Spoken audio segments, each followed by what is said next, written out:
Yes. Okay, thank you so much for joining. So we will start with the Mangalachara. Om Namo Bhagavate Vasudevaya. Om Namo Bhagavate Vasudevaya. Om Namo Bhagavate Vasudevaya. Om Agyantimirandasya Gyananjana Shalakaya Chakshurunmilitam Yena Tasmai Shri Gurave Namaha Sri Chaitanya Manobhistam Sthapitam Yena Bhutale Swayam Rupa Kadamayam Dadate Swapadantikam Jai Shri Krishna Chaitanya Prabhu Nityananda Sri Advait Gadadhara Shivasadi Gaur Bhaktavinda Hare Krishna Krishna Krishna Hare Hare Hare Rama, Rama Rama, Hare Hare. Mukham karoti vachanam pangam langyate girim yatkripatamam vande Shri Gurudina Taranam Paramanandam Madhavam Nama Om Vishwadaya Krishna Krishna Bhutale Srimad Bhaktivedanta Swamiti Namine Namaste Saraswati Deve Gauravani Pracharine Nirvishesha Sunavadi Pashachade Satarine. Okay, so Rup Raghunath Prabhu, what are we starting with? Yeah, Hare Krishna Prabhuji. We are starting with chapter 10 presentation from you, and after that, if time permits, we will take the question answers. Question answers. Okay. Okay.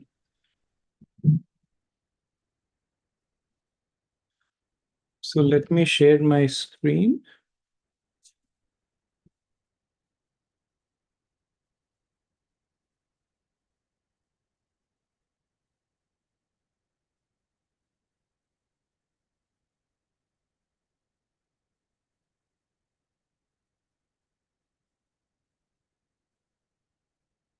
So chapter 10 is titled the opulence of the absolute, also known as Vibhuti Yoga. One of the important chapters in the Bhagavad Gita. All chapters are important, but this is especially important because it contains within it the Chatushloki Gita. So we'll talk a little bit more about it when we reach those verses.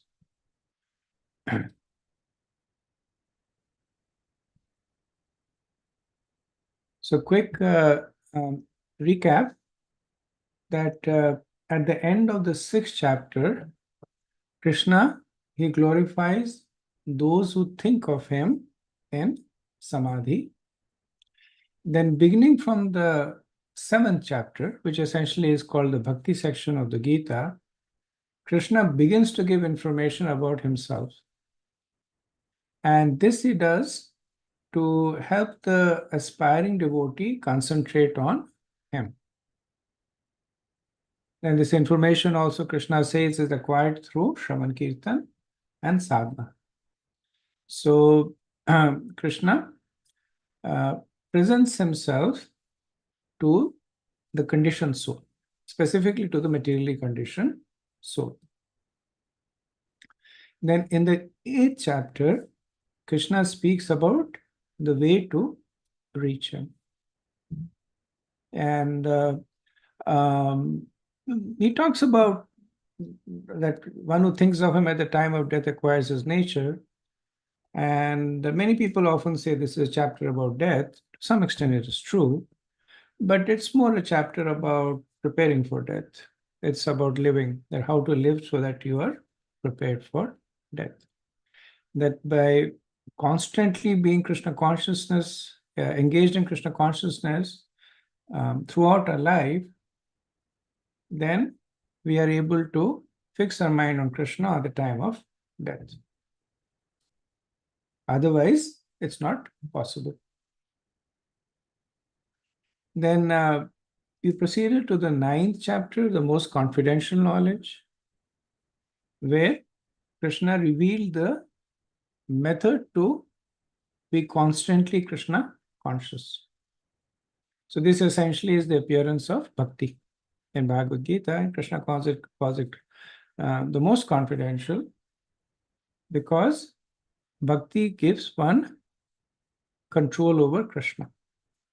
And so we discussed how a rich person may give in charity, or he may he may go out and meet with people, but he will be very selective in terms of whom he invites in his house.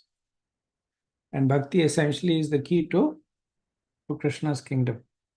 So Krishna is careful about giving it.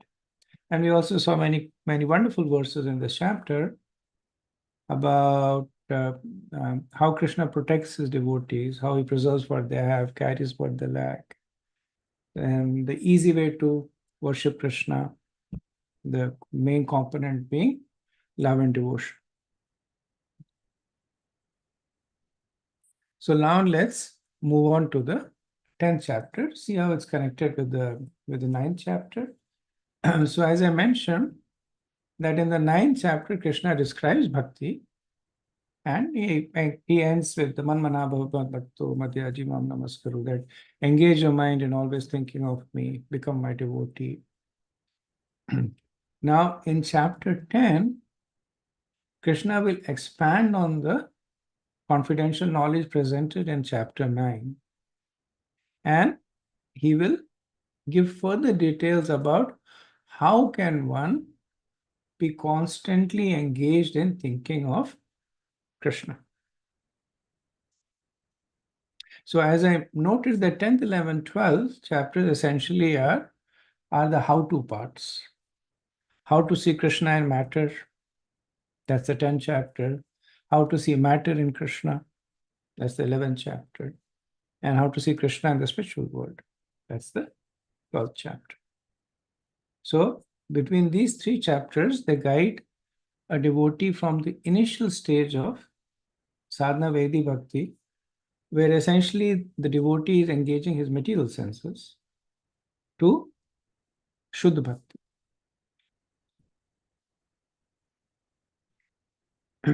So 42 verses in the chapter, and the bulk of the chapter is devoted to the opulences of Krishna, from 19 to 42. Out of this, 20 verses essentially are actual description of the opulences, beginning from verse 20. And the first 18 chapter is setting the scene. So here Arjun will ask and Krishna will reveal that how to know one who is unknowable.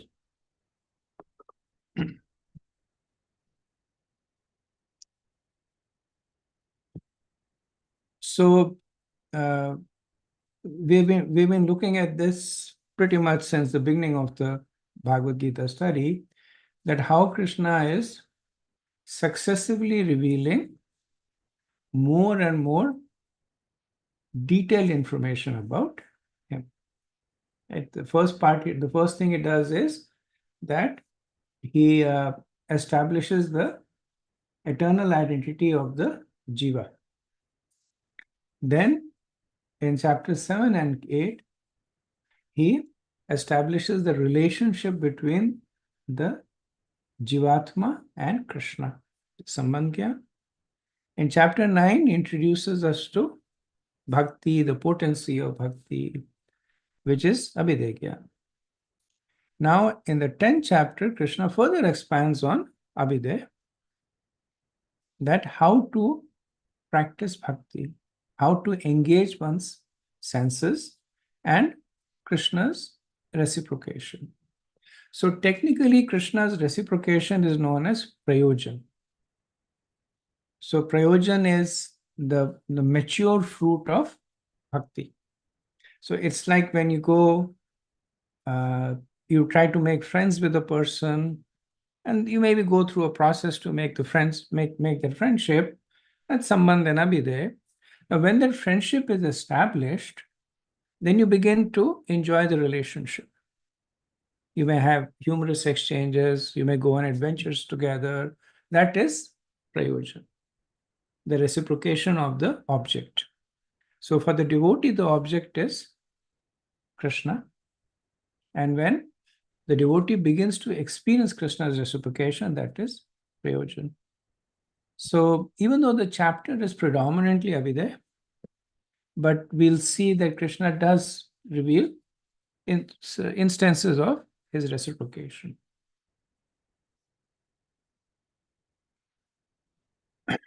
Okay, so let's look at the uh, essence of the Bhagavad Gita. Right, so Krishna is now. So this slide is talking about the 4 essential verses of the Bhagavad Gita. So they are verses 10.8, 9, 10, and 11. So one way to remember it is that 10.8 is 108. So we chant on 108 beads, auspicious number. So that's where the Chaturshloki begins from, and 4 verses from there. So what are the concepts that Krishna presents in this Chaturshloki?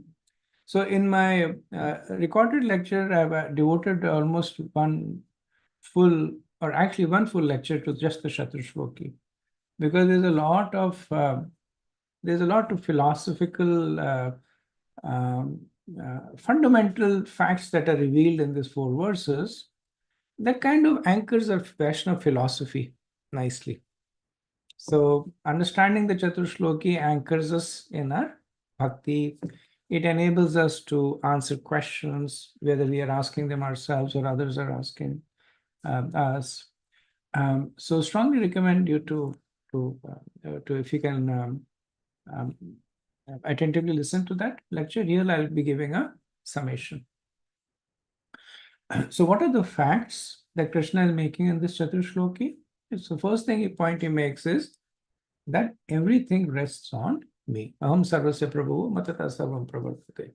Right? Aham sarvasya prabhu. Everything rests on me. Matata sarvam pravartate. Everything emanates from me. So the rest includes both that Krishna creates everything and Krishna maintains everything. Right? That's why he uses 2 apparently synonymous words, that aham sarvasya prabhu matata sarvam pravartate. That I am the basis of everything and everything emanates from me. So they look like they're almost synonyms, but when the Sanskrit is analyzed by the Acharyas, then they make this point that the first is really talking about Krishna's creating of the material world, and the second is talking about Krishna's maintaining the material world. Right. So this is Krishna as the Purusha avatars that he is creating and maintaining. Now, what is the result of one realizing this? So, iti matva bhajante. So, once the person realized that I am the cause of everything, I am maintaining everything, then they constantly chant my glories. And it's natural. So when we come to know about the greatness of a person, we are automatically attracted.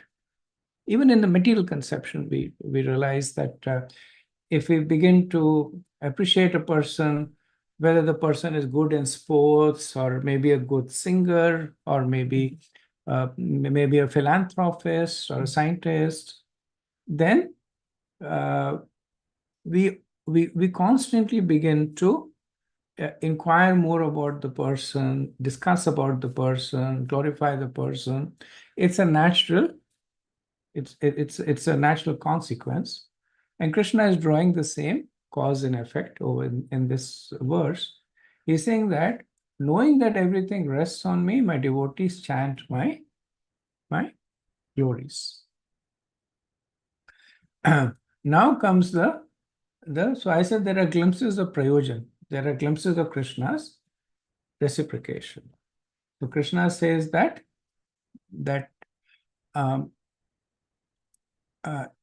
if they stumble on this path, or if they are not able to develop the kind of conviction that is needed, I help them from within. So the help essentially is in breaking the material bonds of the embodied jiva. So the analogy is given that if a person is tied to a tree, then the person may struggle but will not be able to free himself unless somebody who is already free comes and unties the person. So that is what Krishna does. Krishna is, of course, eternally liberated, but when the conditioned jiva begins to surrender to Krishna, then Krishna begins to help them from within. So that is the prayojan. That is Krishna's promise, like he made in the 9th chapter. Here he is now stating it as a philosophical basis of one's relationship. Right. So, so that basically forms the in a nutshell, Jita Chaturshloki Gita. So knowing Krishna's greatness, the devotees surrender to him, and Krishna helps them from within. So if we were to summarize the Gita, that would be the summary of the Bhagavad Gita. And since the Bhagavad Gita is a summary of the Vedas, that is essentially the summary of the Vedas. Now, beginning from this, there are many details that come forth. How does one know the greatness of Krishna? What is the process of chanting or worshipping Krishna? How does Krishna's reciprocation manifest? What happens when the reciprocation is less or more? So there are many, many details, and that's why there are millions and millions of verses in the Vedas that are unfolding from this basic concept. So the flow that we see so far is of Krishna progressively revealing himself. Right. So in the 9th chapter, as I mentioned, he talked about his relationship with the material world, Achintya Bheda Bhed Tattva, and that how he is simultaneously one and also different, also from the jivas, but basically from the material world.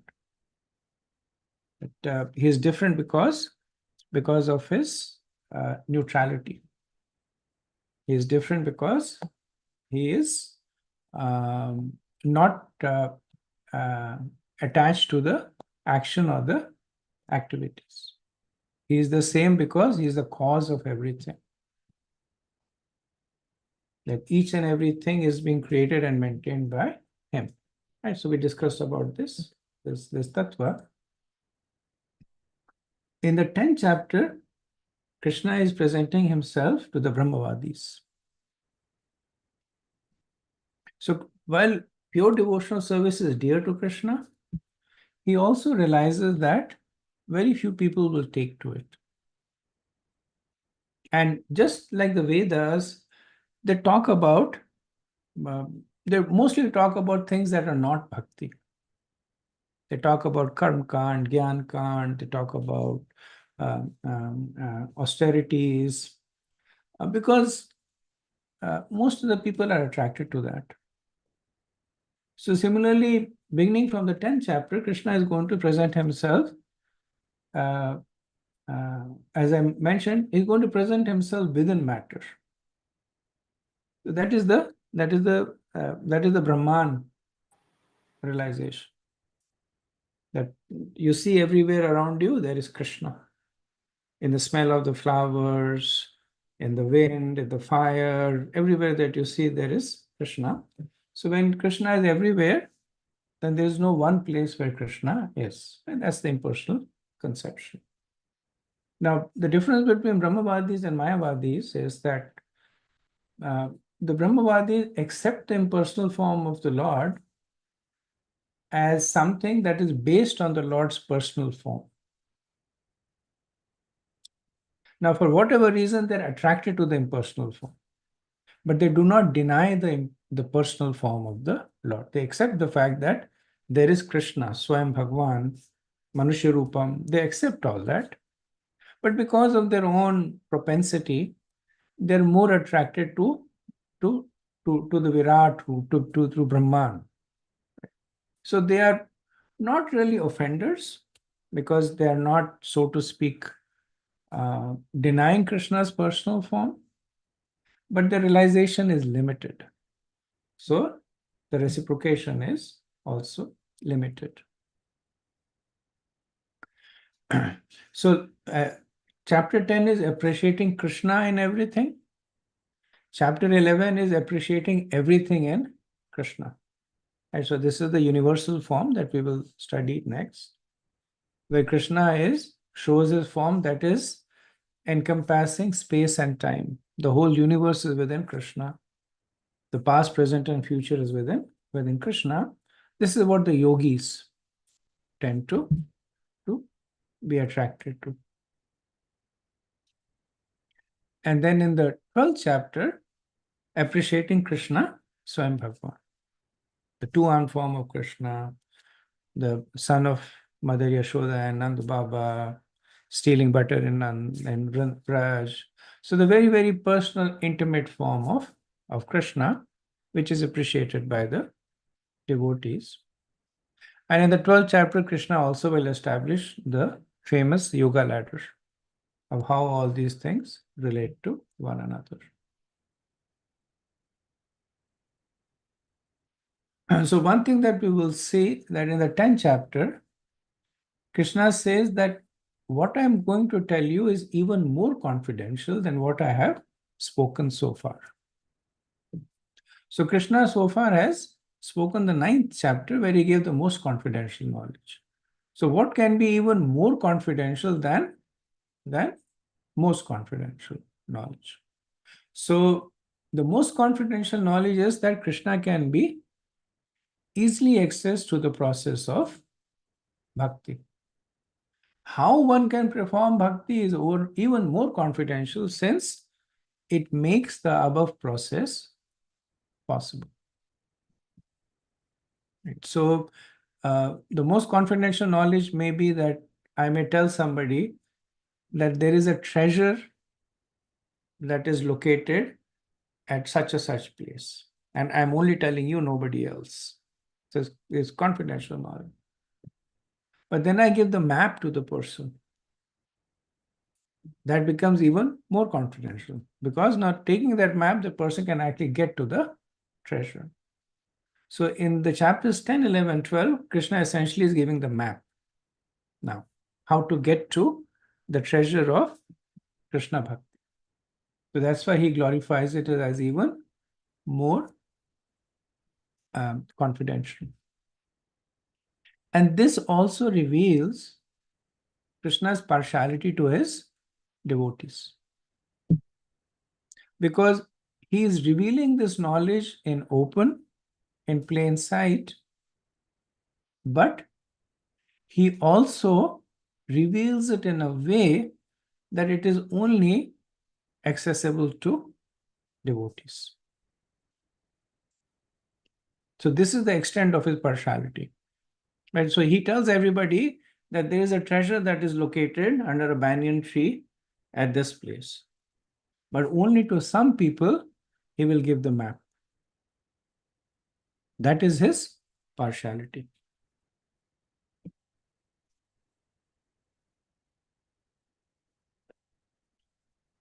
And the second aspect of Krishna's partiality is that he actively helps such a person to attain that treasure.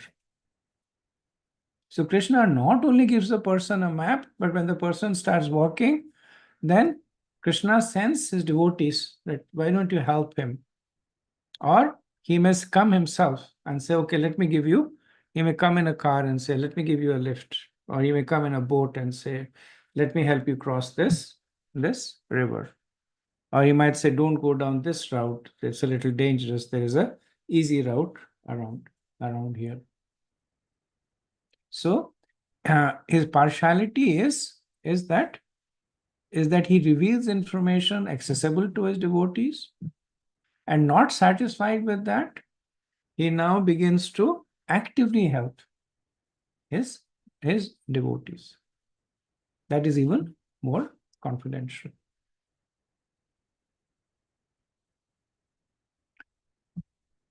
So, what does Arjun do after hearing the Chatushloki Gita? After understanding Krishna's position, his relationship, his reciprocation, Arjun surrenders to Krishna. And he now asks a practical question: how can I think of you? So in the purport of 10.7, Srila Prabhupada says that if one knows factually how God is great, then naturally he becomes a surrendered soul and engages himself in the devotional service of the Lord. When one factually knows the opulences of the Supreme, there is no alternative but to surrender to him. And so Prabhupada is summarizing the Chatushloki. That when the devotee knows about the greatness of Krishna, then it is inevitable that he will surrender to him. And when the devotee surrenders to him, then Krishna actively helps such a person to make progress.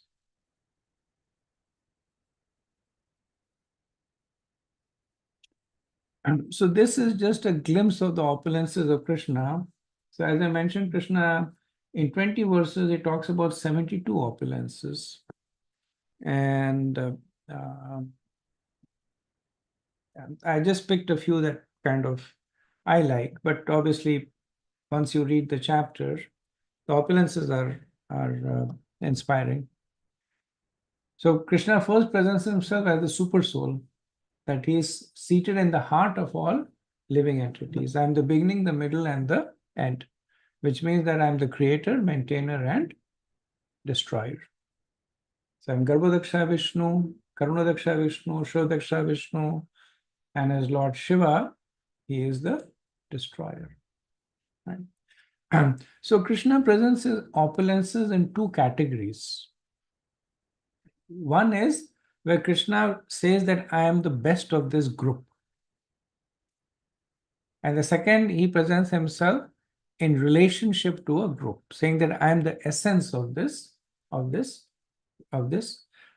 category. So like here, Krishna is saying that of the Adityas, I am Vishnu. So he's presenting himself as the best of the group, that there are 12 Adityas. Amongst those, so Adityas are the son of Kashyap and Aditi.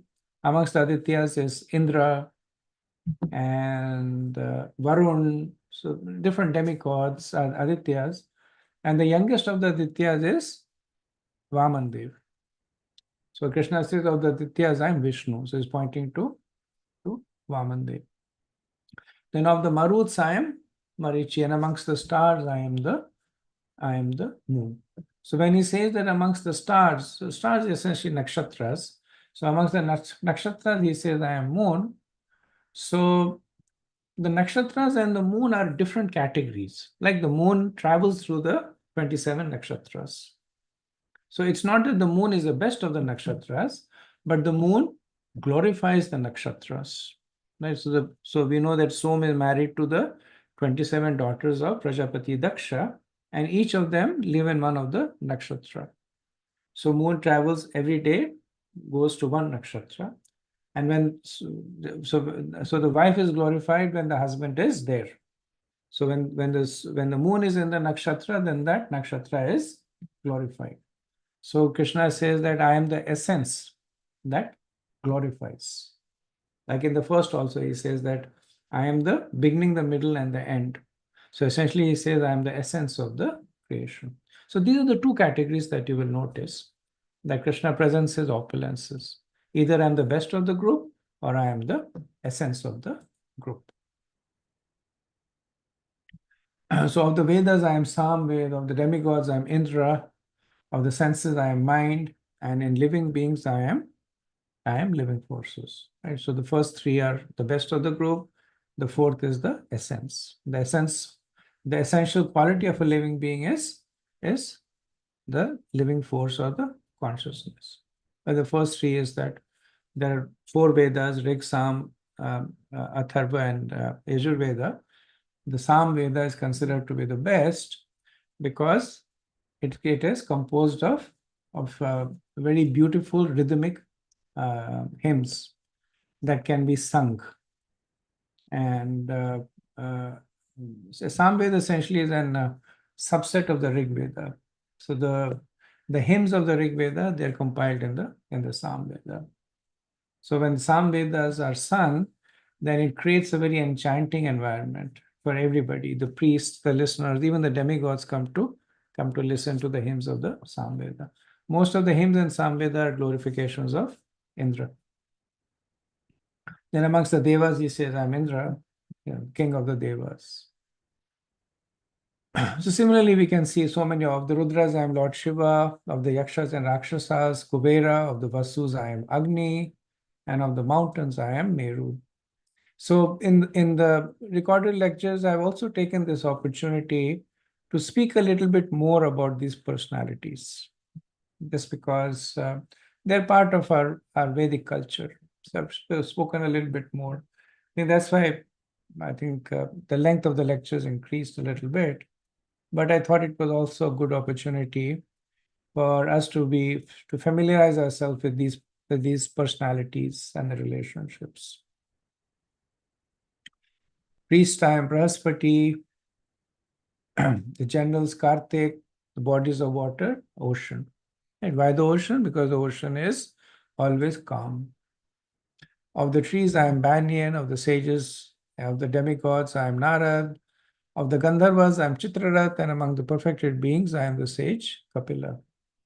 Of the great sages, I am Bhrigu. The Bhrigu is the originator for the Brahmans. All the Brahmans are descendants of Bhrigu. Of the vibration and the transcendental Om, that's the Pranav that first appears before the creation of the universe. Of the sacrifices and the chanting of the holy names.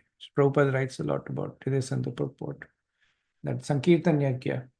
So this is not just for the age of Kali, but this was always there. In the age of Kali, because other methods have become weak, then Sankirtan Yajna becomes our exclusive shelter. But it's not that Sankirtan Yajna only appears during Kali Yuga. It is eternally the most potent way to connect with Krishna. And immovable things, I am Himalayas, because there are some mountains that are movable. Like during the churning of the ocean, the Mandrachal mountain was picked and used as a churning rod, but Himalayas cannot be moved. Of the weapons, I am Thunderbolt. So this is Indra's weapon that was found from the bones of the Dichi Rishi. Of the cows, I am Surabhi. Of the causes of procreation, I am Kandarpa. And of the serpents, I am Vasuki. Of the horses, Uchaishrava.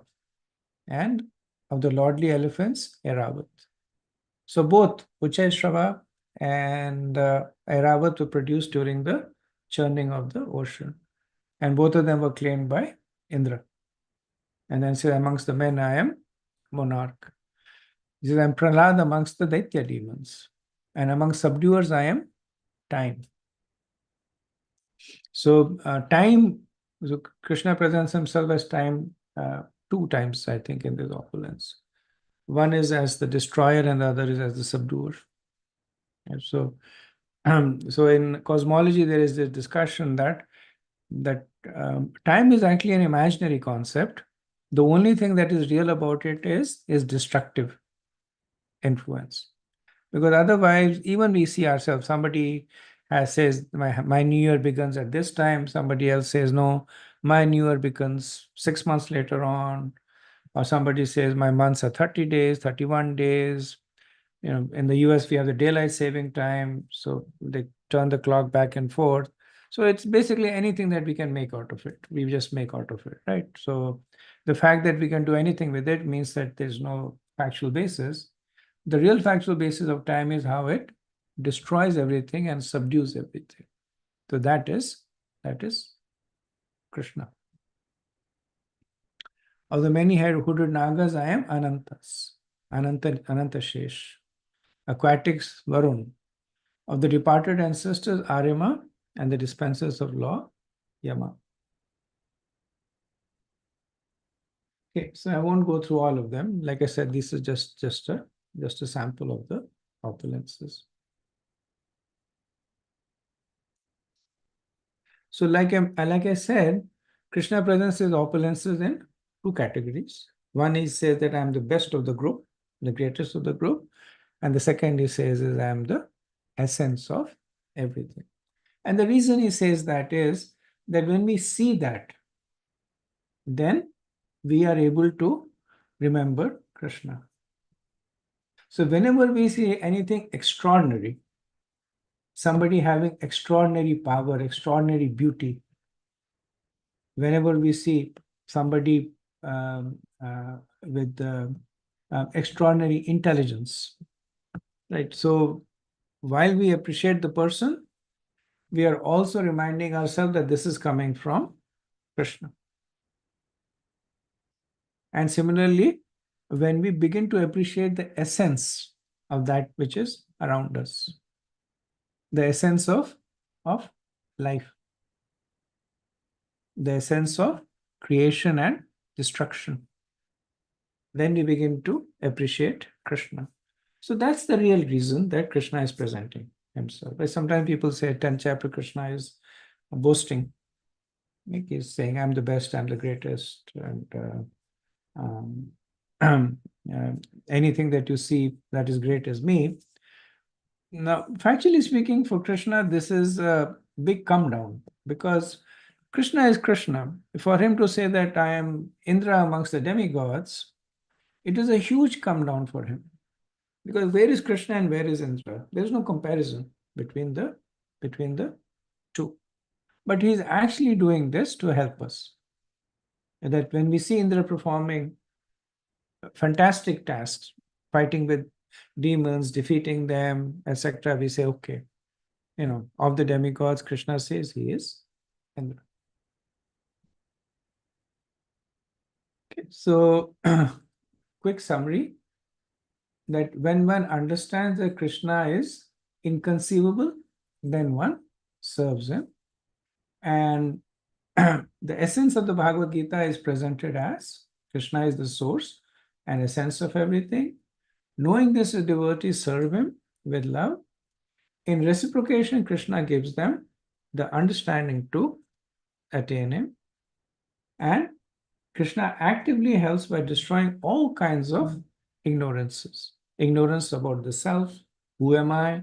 Ignorance about who Krishna is, ignorance about the relationship between the Jiva and the Krishna, and ignorance about the process to attain Krishna. So all kinds of ignorances, Krishna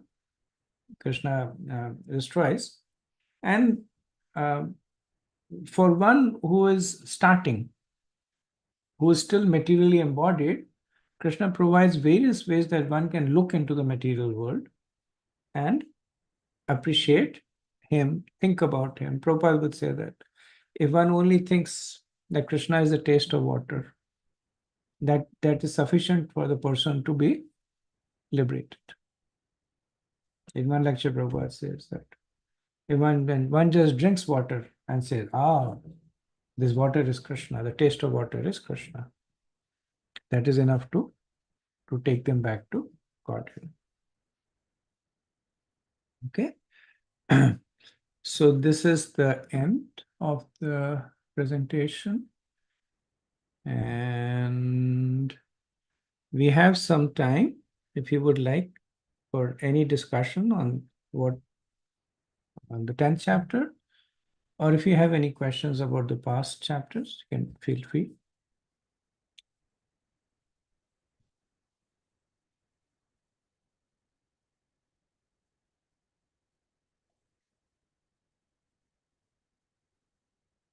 Yes, yes, Prabhu, Chaitanya Das Prabhu. Hare Krishna Prabhu. In the slide, it was written Lord Shiva categorized as yakshas and rakshasas. So I was a little bit confused. I thought the Shiva Tattva is it's actually totally different um, than being compared to rakshasas or yakshas. Am I mistaken in my understanding, Prabhu? So if my memory serves me right, Prabhu, Krishna says that of the yakshas and rakshasas, I am Kuber. Oh, okay. So I read it wrong. Sorry, Prabhu. And of the Rudras, I am Shiva. Okay. Thank you, Prabhu.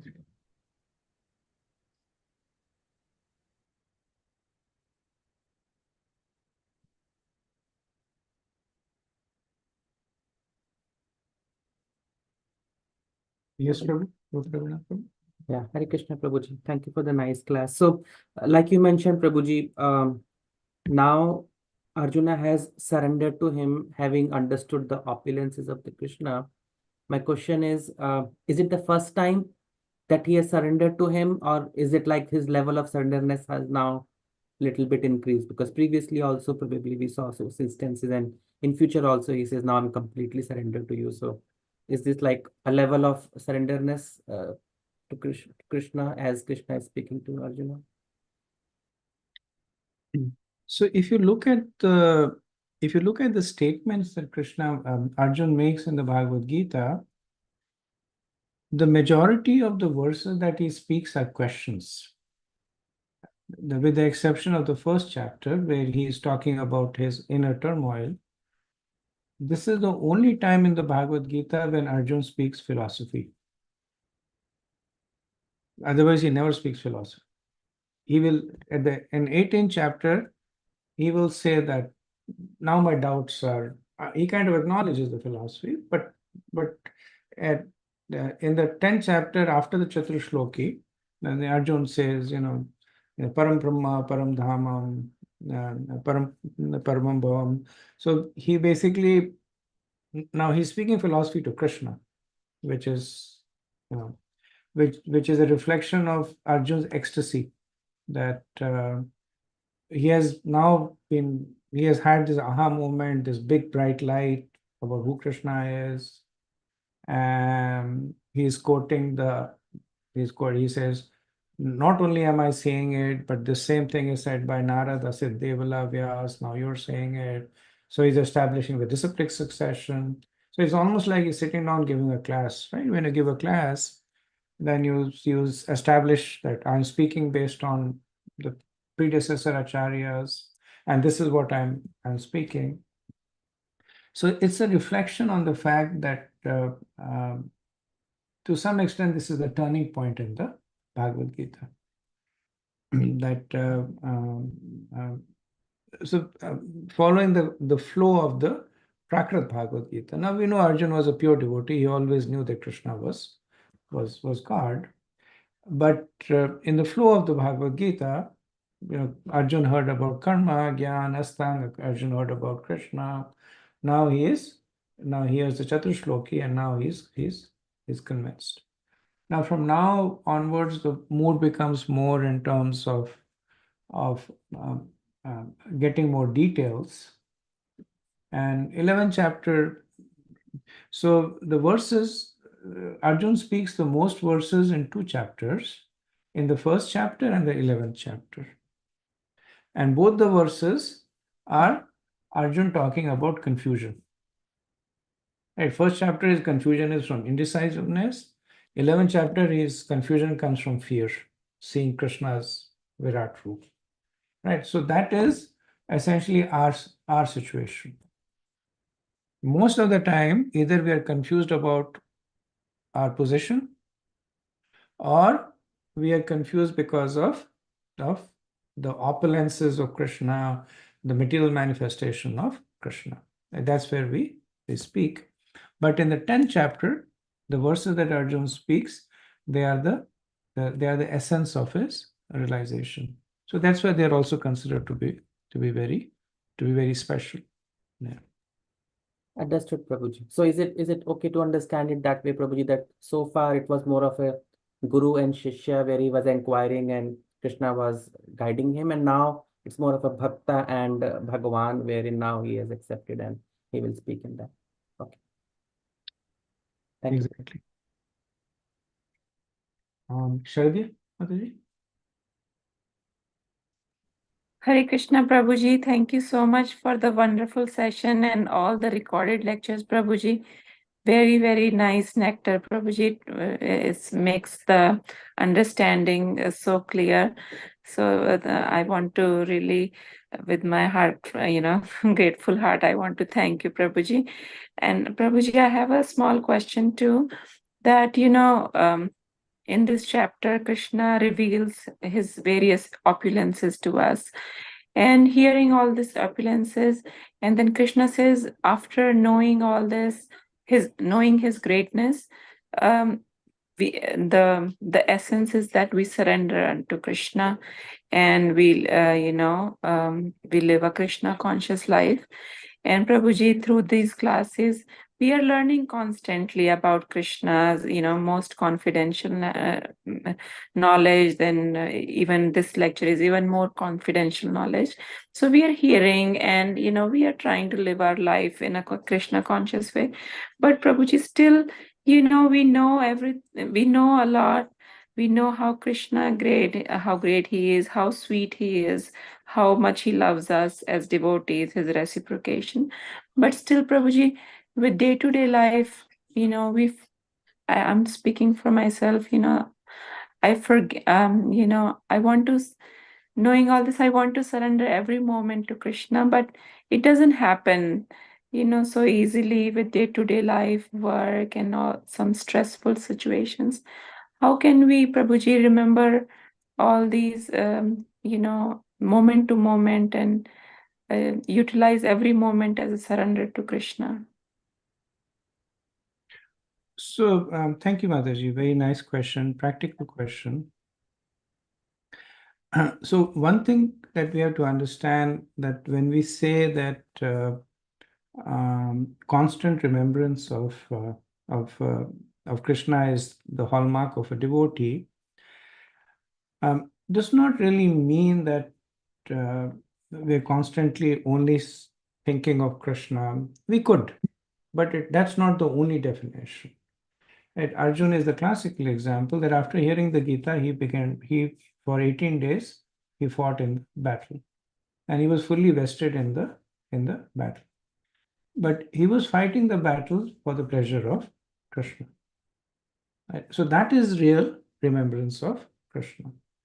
When we live our life according to the instructions of Sadhu, Guru, and Shastra, that is real Krishna consciousness.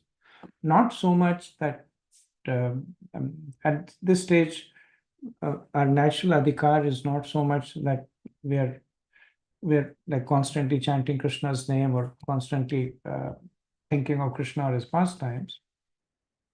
But it is actually not different. If you're acting on the orders of a guru, if you're following the instructions of Krishna, then it is actually exactly the same as constantly thinking of Krishna. Right? So it is good for us to want to do more.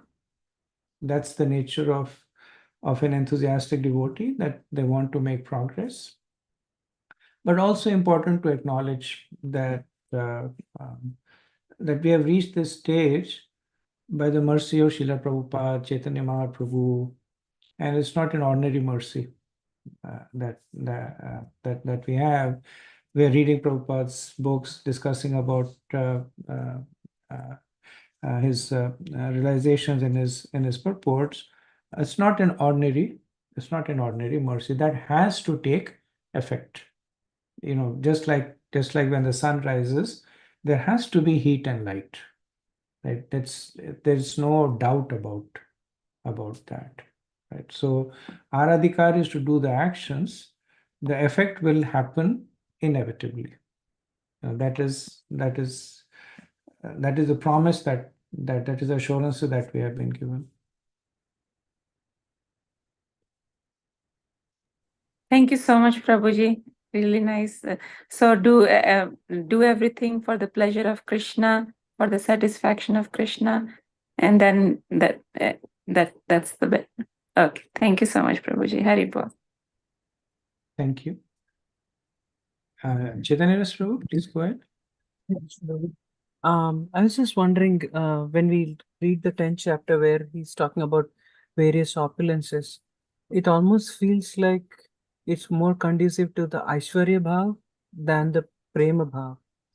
Am I wrong in my understanding? Or if it is the Aishwarya Bhav, why Krishna is talking about opulences than talking about the relationships that he has and the sweetness of those relationships? So you're right. When we look at the 10th chapter, when Krishna is talking about his vibhutis, the opulences, they're meant to instill awe and reverence. Reverence. The 11th chapter, they're meant to instill fear there. So Krishna speaks this because of the fact that not everybody will take to Krishna's loving devotion. And even when takes to loving devotion, one may go through successive stages of increased realization. Right? Because if you look at it, that if bhakti is the essence of everything, then why doesn't all the Vedas talk only of bhakti? Right? Factually speaking, only 5% of the Vedas talk about bhakti, 95% don't talk about bhakti. Right? Factually speaking, Krishna hardly appears in the 4 Vedas. Right? There is very little mention of Krishna. There's some mention of Lord Vishnu, but the predominant personalities mentioned in the Vedas is Indra, Agni, Varun, the major demigods. So then the question is that why are the Vedas been put there to mislead people? Not really so. It's been meant because there are people who will not take to anything other than that. Right? So that's why Krishna offers himself in terms that we can engage with. And just like the Vedas, they don't engage and leave a person. Like when a person goes to Karma Kand, then just like we studied the progression in the Bhagavad Gita, from Karma Kand, they go to Nishkam, from Nishkam, they go to Atmagyan, then they may go to Astang or Bhakti. So the Vedas guide the jiva. Perhaps we are, I was mentioning to Shati Mataji, we have good fortune that we did not have to go through the processes. Or like Srila Prabhupada once said that you should understand that one who takes to devotion service has already gone through these processes. Right? So we are in a position where we tend to deprecate it. But why I can understand where you're coming. You're saying, why is even Krishna wasting valuable words in these things when he can talk about his intimate pastimes? And because that's what attracts us by the mercy of Prabhupada and Mahaprabhu, but not so for the majority of the people. Makes sense. Thank you.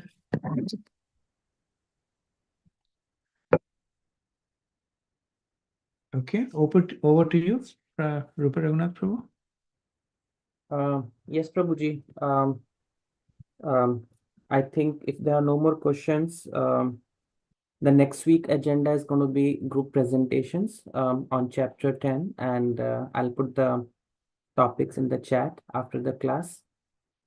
And Prabhuji, I think month of Kartik is also starting tomorrow.